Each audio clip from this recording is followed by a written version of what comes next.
आजच सबस्क्राईब करा आणि आपल्या आवडत्या मालिकांचा आनंद लुटा। सारंग, सारंग, गाडीतला फोन आण। मॅडम थांबा प्लीज। थांबा कशाला? अहो काय काय करताय तुम्ही? काय करतोय म्हणजे वकिलाला बोलवतोय। कशाला? कागदपत्र तयार करायला। तुम्हाला पाहिजे ते सगळं देऊ की आम्ही तुम्हाला, आणि आम्हाला खात्री आहे आम्ही तुम्हाला देणार म्हणल्यानंतर अधिपती आम्हाला सपोर्ट करणार, ते काय बी बोलणार नाहीत। आणि तुमच्या नावावर सगळं केलं तर अधिपतीनं काहीच प्रॉब्लेम नसेल। ठाव आहे आम्हाला, घरची लक्ष्मी आहेस तुम्ही, सगळं तुमच्या नावावर करतो आता लगेच। हा ताबडतोब तुम्ही सांगा काय पाहिजे तुम्हाला। कोल्हापुरातल्या सगळ्या जमिनी, फॅक्टरी सगळं तुमच्या नावावर करतो आम्ही। फक्त तुम्ही घरी चला, चल घरी चला। हे बंद करा मॅडम, हे आहे असं बोलणं बंद करा आधी। सगळ्या गोष्टी तुम्ही पैशाने नाही विकत घेऊ शकत, माणसांना असं विकत घेणं बंद करा। नाही हो नाही, आम्ही काय बी विकत घेत नाही। आम्ही फक्त एवढंच सांगतोय तुम्हाला पाहिजे ते आम्ही करतो, आम्हाला पाहिजे ते तुम्ही करा। म्हणजे हा एक प्रकारचा व्यवहारच झाला ना। तुम्हाला काय म्हणायचं ते म्हणा, पण सध्या आम्ही जे काही म्हणतोय ते तुम्ही करा। त्याच्या बदल्यात तुम्हाला जे काय पाहिजे ते आम्ही देऊ। मला कशाच्याही बदल्यात काही नकोय। तुम्ही आता जे काही बोललात ना यातलं काही नकोय मला। पैसा, प्रॉपर्टी, जमीन वगैरे काही नकोय मला। मग तुम्हाला काय पाहिजे ते तरी सांगा। हा बोला की। हो, इतक्या वर्षात मोठे मालक स्वतःहून आमच्याशी लग्न करायला तयार झालेत। मी जर का घरला परत आला नाही तर त्यांचं डोसकं फिरल। आता जर का त्याने विचार बदलला तर लई अवघड होऊन जाईल सगळं। एक बाई म्हणून तुम्ही आम्हाला समजून घ्या की। आमच्या गळ्यात मंगळसूत्र यावं, डोक्यावर अक्षता पडाव्या, मोठ्या मालकांच्या आयुष्यात आम्हाला बायकोचं स्थान मिळावं, समाजात मान मिळावा, अशी अपेक्षा ठेवणं काही चुकीचं आहे काय? हा, आणि त्या दिवशी पाडव्याच्या दिवशी तुम्हीच आम्हाला मंगळसूत्राचं महत्व समजावून सांगितलं ना। हे गळ्यातलं मंगळसूत्र उतरवून ठेवायची वेळ आली आता। हात नका लावू मॅडम मंगळसूत्राला, आणि याला काळेमणी समजण्याची चूकही करू नका। हे मंगळसूत्र आहे, हे फक्त मंगळसूत्र नाहीये, नवरा बायकोंना जोडणारा दुवा आहे। तुमच्या गळ्यात जर कधी कोणी मंगळसूत्र बांधलं असतं ना, धर्मानी, कायद्यानी, प्रेमानी, तर तुम्हाला किंमत कळली असती मंगळसूत्राची। आम्हाला पण ठाव आहे मंगळसूत्राची ताकद, म्हणून तर देवा ब्राह्मणाच्या साक्षीनं मोठ्या मालकाने आमच्या गळ्यात मंगळसूत्र घालावं एवढीच अपेक्षा आहे आमची। आमची एवढी इच्छा पूर्ण करण्यासाठी तुम्ही घरला चला।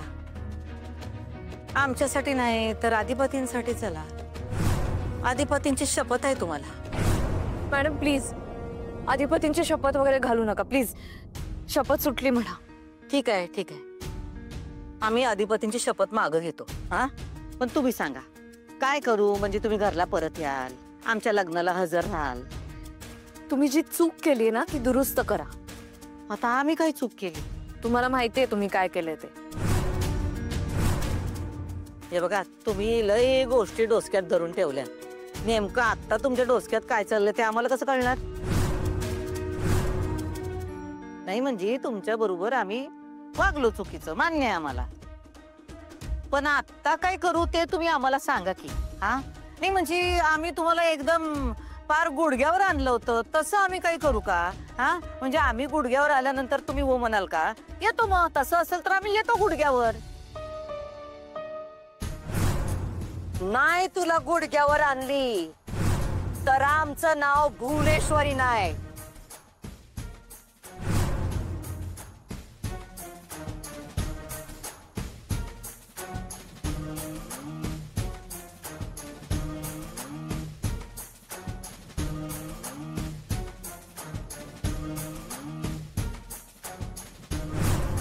तेव्हा आमच्या मनात राग होता म्हणून आम्ही तुम्हाला गुडघ्यावर यायला सांगितलं होतं। आता तुमच्या मनात राग आहे का नाही?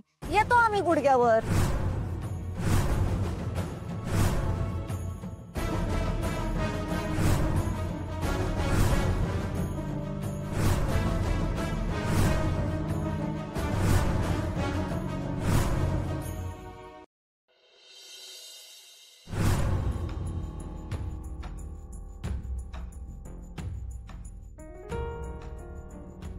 मी अक्षराला एकटीला पाठवायलाच नको होतं, पण मी तिथे असताना भुवनेश्वरी मॅडम काही बोलल्याच नसत्या। त्यांना जे अक्षराला सांगायचंय ना ते त्यांनी सांगितलं नसतं. इरा त्या दिवशी जे सांगून गेली ना त्यामुळे काळजी वाढली आहे माझी. भुवनेश्वरी मॅडम मला फोन करतायत. मला म्हणाल्या की जर तुझ्या बहिणीने डिवोर्स देण्यामध्ये आडकाठी केली तर तिला गायब करेन, आणि अशी गायब करेन की तुम्हाला ती आयुष्यभर दिसणार नाही. इरू जे म्हणाली ते खरं झालं तर मी स्वतःला कधीच माफ करू शकणार नाही. भुवनेश्वरी मॅडमना माहित नाहीये अक्षरा गरोदर आहे म्हणून. अक्षुने जर त्यांना हे सांगितलं तर कदाचित त्या काही करणार नाही तिला. पण अक्षू त्यांना हे सांगेल का? आणि जरी अक्षुने सांगितलं तरी त्या तिला काही करणार नाहीत कशावरून? काय करावं काहीच कळत नाहीये मला. देवा, आता तूच पाठीशी उभा राहा रे अक्षराच्या. माझ्या अक्षरावर कोणतं संकट येऊ देऊ नकोस.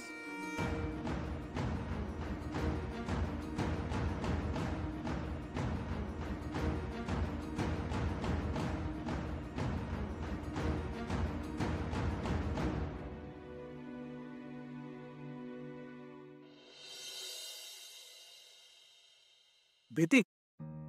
हा अरे का पण खरंच जरा भीती वाटते. काय दोघी पण हट्टी आहेत.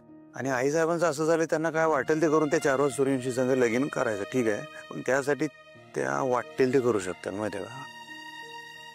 आणि मास्टर माइंडचं असं आहे की त्यासनी काय वाटेल ते झालं तरी शाळा बंद होऊ द्यायची नाही. त्यासाठी वाटेल ते करू शकतात. आमचं फक्त एवढंच म्हणणं आहे, जे काय करायचं ते दोघींनी बी शांत डोक्यानं करावं. तसंच करतील त्या. आणि तू उगाच टेन्शन घेऊ नकोस.